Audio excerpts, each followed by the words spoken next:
Hi, I'm Vix, Director of Membership at IPSE, and we're here today doing a fireside chat with Jem Collins from Journo Resources. Yeah, hi, my name's Jem. It's lovely to be here. I run a social enterprise that helps people both getting into and progressing within journalism, and I'm also a freelance journalist.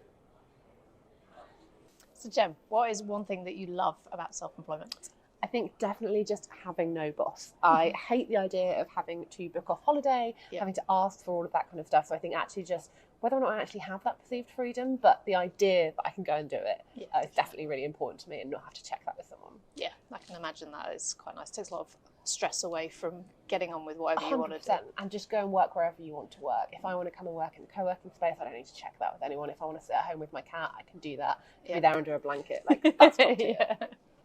And if you could go all the way back to the beginning and give yourself one piece of advice of all the things you've learned, what would it be?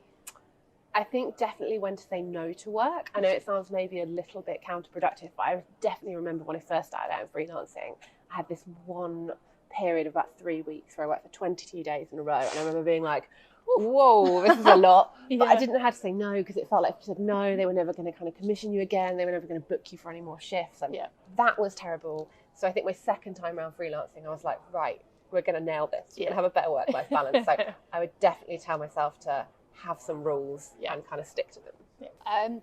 And what is it that you probably find the most challenging? You know, obviously you're a few years in now, you're a bit more experienced. Is there something you still find challenging with working for yourself?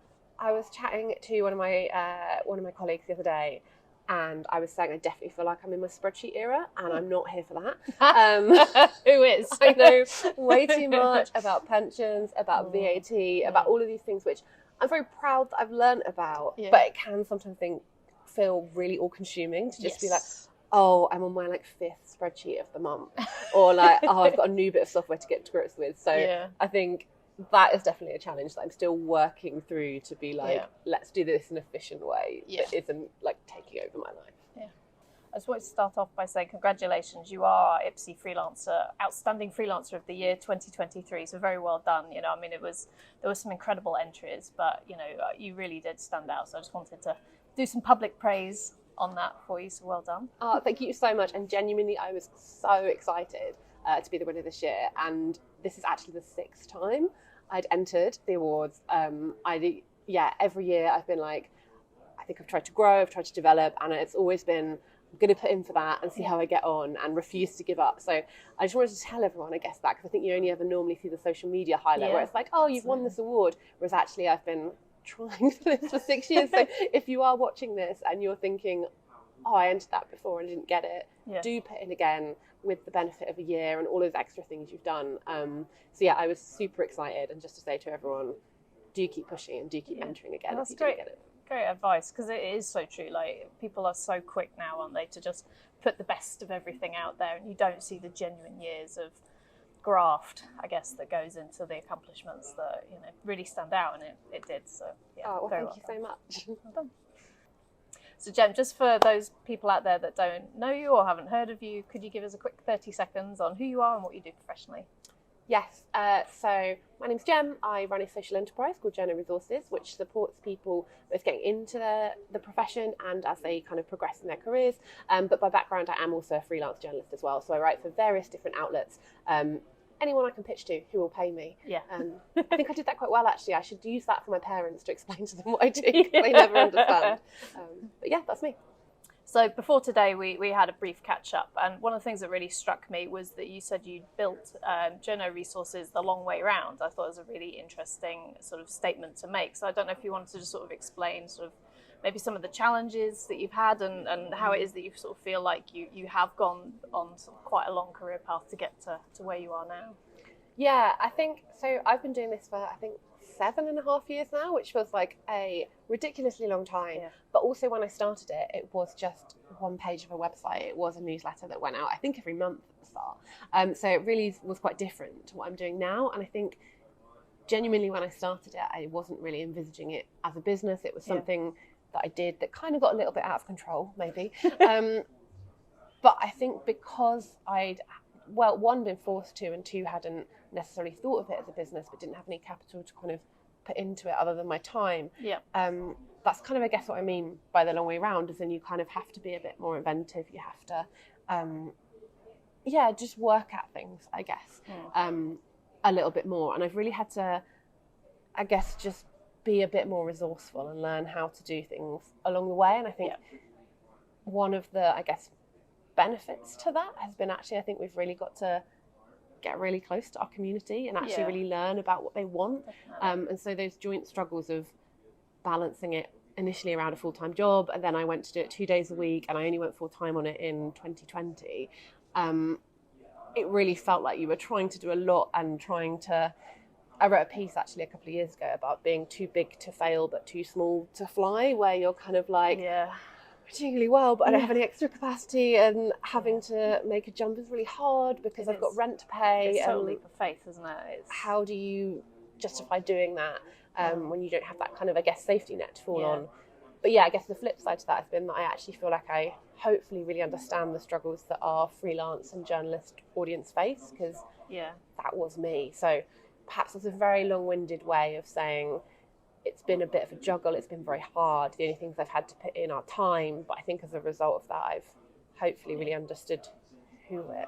Yeah, but I think that's really honest. And again, I think that's what a lot of people don't talk about. Like you see all these entrepreneurs that have sort of grown these big businesses. What that people don't talk about is the years where they nearly went bust, or they had to let staff go, or, you know, they had a great idea, they tried it and it didn't work. And, you know, I think it's a real testament to what you've done, that, you know, you've taken that courage, despite the fact that I'm sure many times you were like, you know, it's a big thing. And, you know, I think hopefully as well, you'll have a much more stable business, I guess, going forward, because you've had the time and the space, I guess, to, like you said, get to know your audience. And it does really come across on the website that you get the community and that you know what your reason, your raison d'etre, I love that word, is essentially. And that does really come across. So hopefully it'll just go from strength to strength. Yeah, I think that's a really good point as well. I think actually about understanding your community and not having maybe that money to kind of pump in, because I think then also as a result, you really have to think about what you're going to do. If you can't rock up and go, hey, I've got a fully fledged team, we're going to do all this, you have to go, well, let's pick one thing and do it really well and then build it out. So that's definitely something that I applied, not necessarily by choice, but at the beginning was like, okay, well, we're going to just do this one resource on the website, we're going to just have this one newsletter. And it was a real big decision when that then went fortnightly and then went weekly, because it was like, just pick the one thing and be good at it, rather than try and do everything. Which is quite hard, and I sometimes would be like, oh, look at that person starting that thing and they've got loads of money and they're just doing it. But then you do realise actually you get to hone in on what you're good at, and I do think it's been a more sustainable business and project as a result of that, because it's grown organically and we've not had that kind of like hire and fire or overreach or and I think it helps people remember why you exist as well, because there's so many entities out there, isn't there? And, you know, I think at the end of the day there's so much marketing, and it's like, can people remember what you do? Can people say in a sentence, what do you do? And again, I think you very much achieved that. So, you know, I think anyone out there that's, you know, looking for sort of help and advice, I would definitely recommend you, shameless plug, check out your website. That's very kind of you. I hope people take that from it. So, I'm sure they will. So you can really feel the passion, you know, when you go onto Journo Resources, about everything about what you're trying to achieve is helping marginalised people or from all different backgrounds get into what is actually a very difficult career with journalism. Did this sort of passion come from your own sort of experiences, or is it something you just saw that was quite a big issue with the sector and, you know, you just managed to find a great solution to help people? So I guess a bit of both, potentially. So I actually first started Journo Resources after I was let go from my second job out of uni. I'd moved to London to work as a video journalist for a politics website, and after 6 months they ran out of money. And I was like, oh gosh, how do I pay rent? And as someone from a working class queer background outside of London, never knew anyone who worked in the journalism industry, I was just like, where do I start? Like, what do I do here? And I couldn't really find any of the resources that I was looking for. I think I have always had kind of like a bias to just doing things. I think I said earlier, my favourite thing about being self-employed is not having to ask people to take time off. So maybe this is a personality trait. But after not finding anything, I was like, well, I guess I'll just make some of this stuff.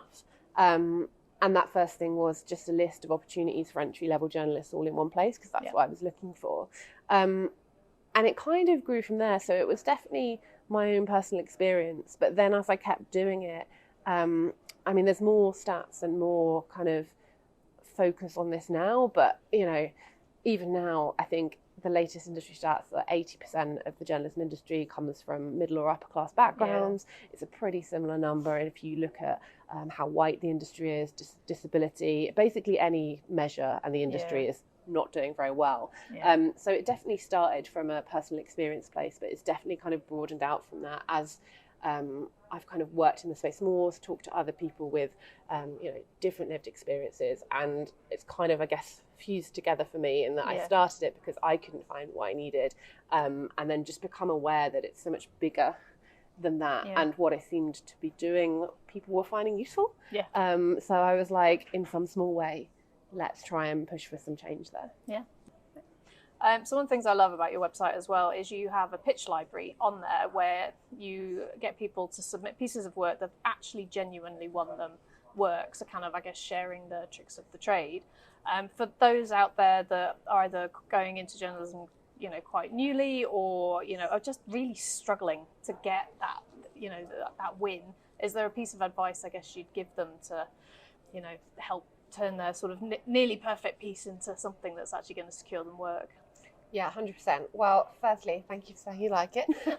And this is maybe a bit of a plug, but do either go and have a look at that or speak to people who have sent pitches and have got work. Because one of the reasons we made that is because I think it's sometimes people will give you their advice. People will say, oh, do this, do that. But I think maybe this is because I'm a practical person, but sometimes it's really important to actually see that and go, well, what does that look like on a page? So if you can, there are other resources like ours as well. I think there's a website called Successful Pitches. If you reach out to other freelancers, just see if you can have a look and see how that flows on the page. And I think that gives you a real sense.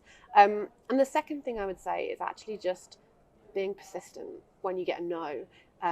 We've had some really interesting chats with both editors and freelancers over the past years, where I think sometimes you send a pitch to a particular editor, they say no, and you're like, oh gosh, I'm never pitching them again. And actually editors are like, you know, maybe I passed over this because of the budget at the wrong time, whatever. And people very rarely do that kind of like, not persistent pitching, but if you're showing up every month, coming with another great idea, then eventually you're going to get a yes. And eventually, like, people want to help people, and if they see you keep turning up every month with another new idea that fits, they're going to go, hey, this one isn't right, but I'm going to give you some feedback. So I think actually not being embarrassed, pushing through that barrier of this one hasn't landed, but I'm going to keep going with this person, with this contact, and that can really pay off. I've definitely had some where I've, you know, I call them like my white whales, where I'm like, I'm going to get a pitch into this publication. And I finally got, so positive news was one for me. I finally landed it a year and a half ago. And off the back of that, I've had about 10 pieces commissioned. But that took so much effort of keeping messaging them, keeping going, hey, I've had another idea. So yeah, that would be my biggest piece of advice. Don't be embarrassed or put off if you get a no. It happens all the time. It's probably nothing to do with you. And just keep pushing. And do you find that some editors just like things in a particular format, and if you crack that format, then they're probably going to remember you a little bit more? Or does it depend on the piece that actually you might need to keep mixing it up and just sort of testing out with everybody all the time and just see what gets you that yes? Yeah, I think so. When you, I think, look at examples of the successful pitches that we have, or if you just take a selection, you can see that there's such a huge variety in the way people put that together. So that you're absolutely right. There is definitely a preference within editors of some like things done in a certain way, and it's difficult to kind of know that until you've actually pitched it. I'd recommend having a look about. These days, more and more places are putting together pitching guidelines, so saying how they want that to be formatted. We also have a big list of them, so I'd recommend that. But I think the main thing is just making sure you've put that idea first. I think the main thing that I often see when I look at pitches is, especially in a freelance journalism world, you know, maybe someone spent a load of time in the beginning saying who they are, or it's been a bit waffly, and it's like, actually the main thing the editor is looking for is the idea and what you're going to write for them, and however you put that across, that is the main thing. There are many different ways to do that, but I think that's the key thing I often see wrong. So play around with the format, see what works, but make sure you're putting the super interesting story and the super interesting headline first. Yeah, I've heard that. Like, they're quite grumpy and a little bit busy, aren't they? For, there's what seems to be that comes across those. But I guess if they're getting, hundreds of things across their desk a day, it's a little bit like trying to send a sales email, isn't it? It's like, actually, don't put the stuff at the bottom. You need to people scan.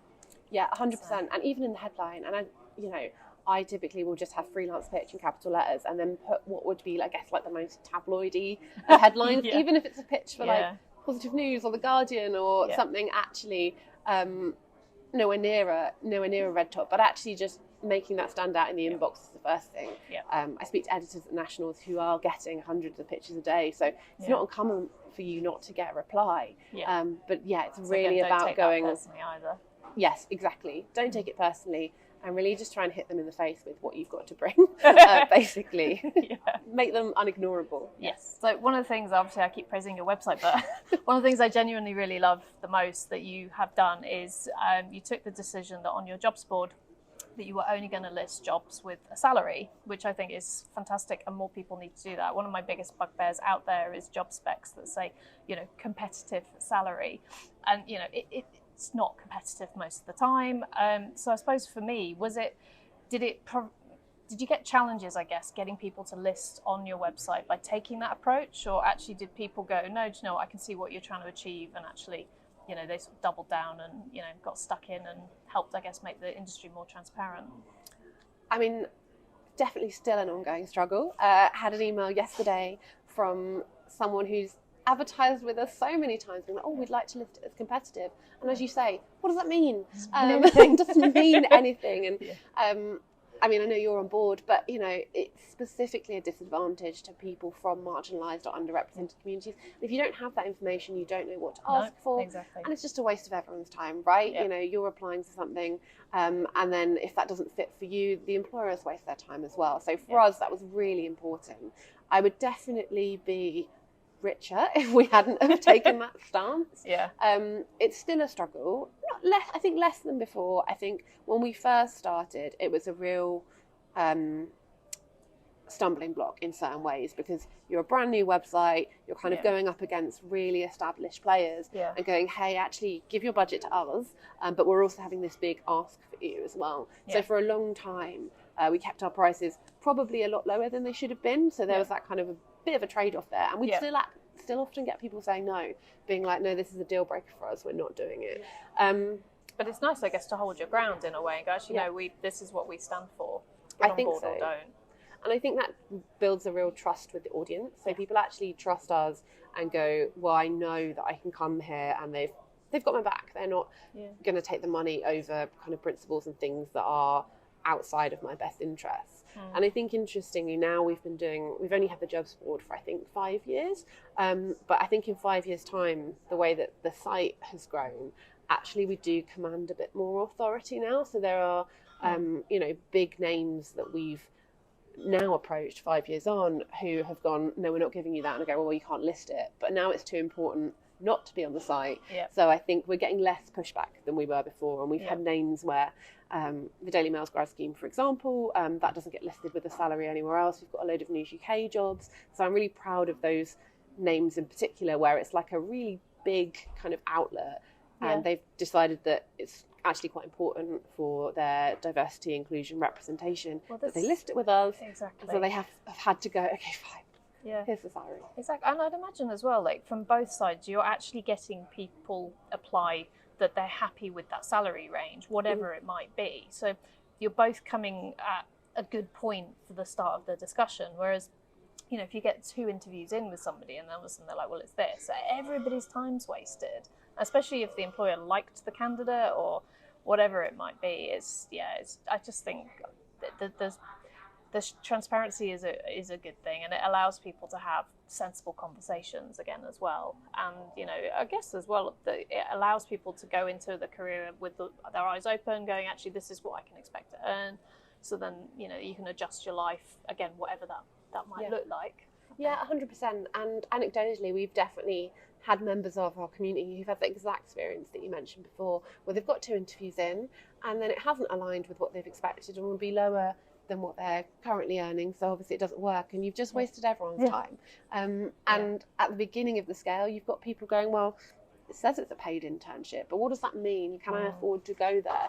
So you're missing out on great people or wasting time if you get there and it doesn't align. So for us, it's super, super important. And ultimately, like if you're embarrassed of that salary, if you're not proud of it, then that's a problem. That's a problem it's in the first place, isn't it? Yeah, and I think as well, like larger companies do need to be able to stand up and go, actually, that's a fair rate. We're proud to do that, and hopefully soon it will almost be a badge of honour that anybody that's not on your site is very telling.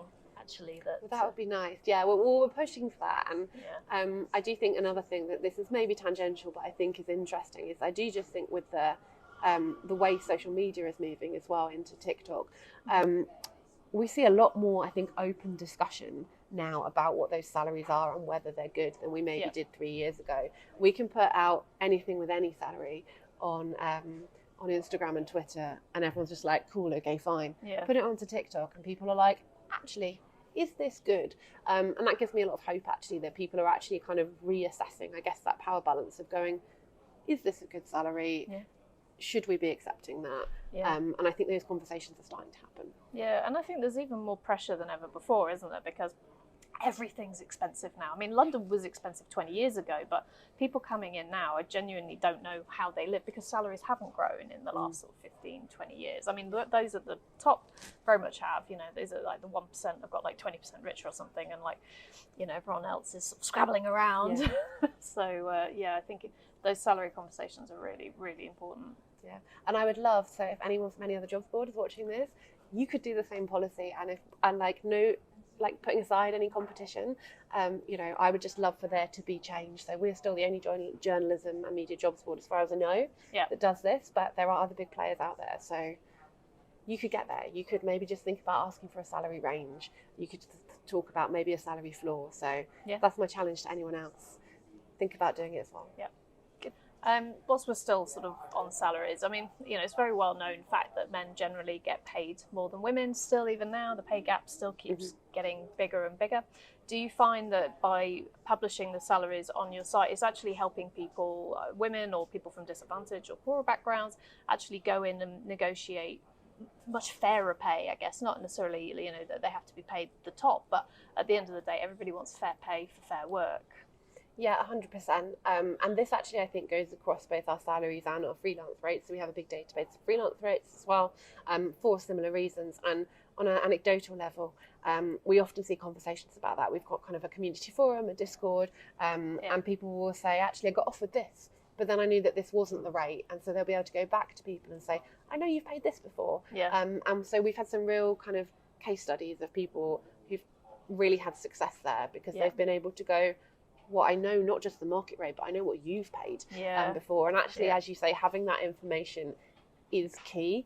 And so I think on the flip side of that, obviously databases like this are important. But if you are in a situation where you're going to negotiate, do ask your colleagues, do ask your friends, do ask your fellow freelancers if you feel like you're being ripped off or you're a little bit sus about the rate or you have no idea. So I genuinely just encourage everyone to share as much as they can because from our perspective, we've seen it so many times where people have gone, oh, I've actually come with this information and then I've had success off the back of that, which is really heartening to see because that's a real impact on what someone can spend, what someone can do. It is, and it's still considered, you mustn't talk about salaries, and I think it's really bad. I've taken a proactive approach with like all my female friends.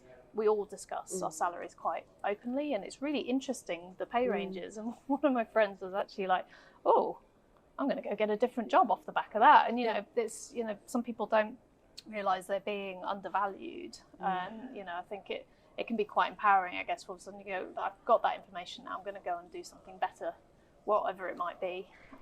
Yeah, 100%. We had a really interesting interview last week, which we put up on the site with someone who, as a result of, I guess, that kind of proactive knowledge of salaries, was able to kind of double what they were paid over the period of 5 years. But you're only able to do that if you know. And then you think, I, similarly to you, will try and be quite open and transparent. I'll tell people what I earn. I'm very happy to share how much a particular commission pays. I have no shame in messaging people when I see they've got a commission and be like, how much did you get for that? Like, is it worth me also pitching there?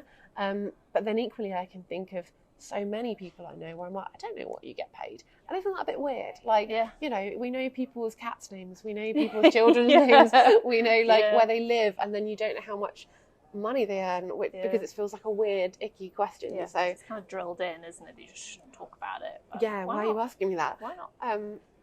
And it feels like a radical thing to do, but it really shouldn't be. Like, this is something we should all be talking about. And then, as you say, you can make informed decisions. Maybe it's that you're in a slight different part of the industry that doesn't pay as well, but then you know actually that something tangential could make the difference, but you don't know that unless you all come together and talk about it. And some people are happy to be paid a little bit less, actually, if they're doing something they truly love, or it's for a good cause, or whatever it might be. So again, it's working out what you're comfortable with, but also working out, you know, because you've got to pay your bills at the end of the day as well. Are you going to have at least a base level life that you enjoy and doesn't cause too much stress? And as you say, have it, like, in order to do that, we all just need to be a little bit more open about it to enable people to make those decisions. And also, as you say, take that to the decision makers, the people who are holding the budget, and be like, come on.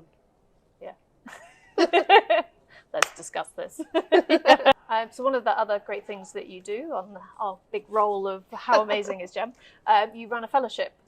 Is it annually? Yes, annually for people that need some support and guidance and information. So I suppose, what made you set the fellowship up? And, you know, now it's been running a few years. Are there any kind of sort of key bits that, you know, you've seen and you have great pride in, or real success stories that have come out of it? Yeah, so our fellowship is for emerging journalists. That could be of any age. So you could have just left school, just left uni. It might be that you're 55 and you want a career change, but you've never written anything in journalism before. And it came about in 2020 because I think this trend had been growing for a while, but I was more acutely aware because of the pandemic. Lots of people were about to embark upon a career in journalism. And one, there wasn't really many opportunities, but then more and more people were thinking about freelancing as a result. And as someone who got kind of thrown into freelancing myself, I think that can feel quite isolating when you're just starting out, and sometimes you don't even know about communities like IPSE or other kind of support networks out there, you know, Freelancer Magazine, all of those great things. When it's just you're like, we both made the same noise. Exactly. Like, it's a communal experience. It really is. And we wanted to kind of, I guess, help people through that. And go, you're thinking about starting out in freelancing, we're going to give you your first commission, you're going to write something for us, so it'll be professionally edited, you'll get some mentoring, get some workshops, and kind of have you on your way. So that was the kind of idea for us. And like, I'm just really proud of everyone that we've kind of had through the scheme. So we've had some real successes. Some have gone on to full-time jobs. You know, we've got people who are working at the FT, at the BBC, the Guardian, all of those kind of places. But we've also had people who've really launched like a freelance career off the back of it. We've got someone just last week who's got onto the Roundhouse scheme to get funding to create an amazing new podcast, which we're super excited for. That's really cool. We've got someone who's got a place in the Churchill Fellowship, and they're going to go and travel Greenland and the rest of the world and pitch the freelance travel stories off the back of it. Everyone hates them now, don't they? I'm just like, can I come with you? I'll like, do you need a producer? But yeah, we've had some real, I guess, success stories just off the back of actually building a bit of community and giving people support. So yeah, I'm very proud of it, and I'd love to see, I guess, more of that kind of thing. I know that obviously IPSE does some great work in the area, but I guess my call to other freelancers would be, you know, if someone does reach out for you, ask for a coffee. Sometimes all people need to get that first commission is just a little bit of a support. And just go, ask me your silly question. I can show you what an invoice looks like, you know. Well, this is the thing, isn't it? You don't know what you don't know. And, you know, school and university, you know, they're great for what they do, but they actually don't prepare you for life. And there are so many facets to what you've got to do, especially if you're going self-employed, like we mentioned earlier. You've got to do spreadsheets and pensions. And that first July tax bill where you're like, what? No one told me I was going to have to pay extra for next year. Everyone's like, what is this? And it's all these silly things that actually, like you said, like a coffee doesn't, or a Zoom or whatever it might be, it doesn't cost a lot. And actually, you know, I think people that give back do get an immense sense of, you know, sort of they do see as rewarding, I guess. But those few little nuggets that person takes away probably changes their life, or it just helps them reevaluate how they're doing something. And that peer-to-peer sharing, it's amazing, and it's something that I've always sort of championed and loved. And I guess wherever we come across stuff like that, I always like to shout about it. Yeah, and it's just finding your community, isn't it? So like whether that's Journo Resources or whether that's IPSE or wherever it is, it's just finding people in a, I think, similar boat to you can really just help you sail along, if I'm using a terrible kind of analogy there. But like, I think that was the thing that felt most lonely to me, was just like, is anyone else doing this? Yeah. And obviously they were, because people freelance everywhere, but if you don't know where they are or how to do things, you just need that person that you can have on WhatsApp where you're like, oh, I'm having a terrible day. Well, I think that's like, everybody has a terrible day, everybody's a little bit lonely, everybody's a little bit scared. I've met loads of successful people, and they're like, I don't know what I'm doing. No one knows what they're doing. No, they're just winging it, and it's one of those awful secrets that actually, but when you do start like sharing, everyone's like, oh my god, oh, I'm so pleased I got that off my chest. So so 100%. It is always reach out. And I guess sometimes as well, you don't necessarily find your community straight away, but a bit like with the pitching, I guess, keep trying, keep reaching out, and you'll find your people. Everyone's got some people somewhere. 100%. Obviously, we've touched on that people can have bad days. For those out there at the minute that probably, tried journalism a little bit, not having a lot of success, and are really questioning whether they want to continue, I guess, with it plugging away. Do you have any advice for those having a bad day on, that just either that might help them get that win, or just hopefully make it through to tomorrow? Okay, 100%. So a few things. First one, it's absolutely okay to take a nap in the daytime. Like, that's fine. If you're having a terrible day. Like, I think sometimes we can put the pressure on ourselves to be like, oh, I've got to do stuff and things aren't going very well. But like, actually being freelance, you have the freedom to get yourself out of that headspace. So whether it's, I'm going to go take a walk, I'm going to go for a swim, that's my big one. With you with the swimming. That's my commute.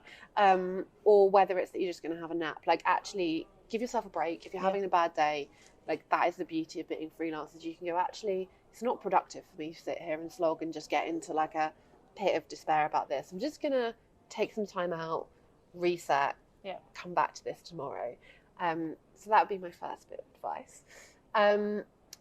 Secondly, I think I would say, I think we've talked about this already, but the social media edit that you see is very rarely real. And I think, especially in journalism, you see these writers who post their amazing stories, but then you go, well, you've only posted 3 stories this month. How are you surviving off this? Whereas the reality is like, I would say the majority of freelance journalists are probably mixing that up with some other stuff. So they might be doing some shifts. I used to do a lot of social media consulting. I do workshops and events. So there's a load of stuff I do that actually pays the bills that you probably don't see if you look on social media. So I think, there's no shame in doing things which aren't just journalism. And I think most freelance people, I don't know how the community is in other sectors at IPSE, but are blending a lot of different things together. I think people do, and I think that's part of the beauty of self-employment is, and somebody said a few years ago that actually one of the things they love most about self-employment is they have their core day job, but actually there's a whole proportion of their time that they're actually trying out different careers or slightly different expertise. So they've got this bag of skills, I guess. So then if something like the pandemic happens or, work dries up in there, they can kind of pick that up, and actually they become more stable than a PAYE person who has one job, one salary. Yes, it's guaranteed unless they get fired, but actually you can have an incredible month where, you're bringing in the world supply of money and you've got all the jobs, but then that tides you over if you have the leaner months. You just got to be happy, I guess, with that roller coaster. 100%. And I absolutely agree. I think as a freelancer who does several different things, and the mortgage companies don't agree, but I think that as a freelancer, you are a much more stable bet because you're going across all of these different things. And I really enjoy that, really enjoy that variety. So don't find any shame in it. I think that sometimes journalists find journalism is quite tied to their identity in a way, like it's a real badge of pride. And that's great, but there's nothing wrong with, I just finished a 6-month contract doing social media about outdoor swimming pools because that's my thing. Well, there you go. And that was super fun and nothing to do with journalism. No. Very niche but very fun. So yeah, there's no shame in doing any of that kind of stuff, and actually don't feel that you're a failure if you end up doing PR. a bit of copywriting or PR or where whatever. all the journalists seem to go. I hear it's better paid. Yeah. And then I guess my final thing is that I sometimes think, we talked about community already, but I think often, especially for journalists just starting out, there's a real kind of want to network with like the top people, the most important people. Like, I want to get in with the editor of the Times or the New Statesman or wherever it is that you're trying to break into, and you're like, I need to see that most important person. Whereas actually, when you're having a bad day, what you need are the people who are on the same level as you, who you can text and be like, I'm having a terrible day. Like, I still have the text from when I got let go from my job that caused me to set up Journo Resources, where I literally texted my mate who worked in journalism and was like, please buy a crate of cider and come out to my house, because you can't do that to the editor of the Times. So you need your people who are at the same level, who, when you're having a bad day, you can be super honest about it, who understand the struggles. So yeah, find that community and find those people that you can actually be really honest with, and they'll be able to empathise and also be like, this isn't forever, it's going to be okay. Jem, it's been amazing chatting with you. Thank you so much for coming along today and giving everybody all this fantastic advice, and obviously well done with what you're doing. It's incredible, keep going. But yeah, thank you very much for coming today. Awesome, thank you so much for having me. It's been a pleasure to be here. And yeah, hopefully I said something useful. I'm sure you have.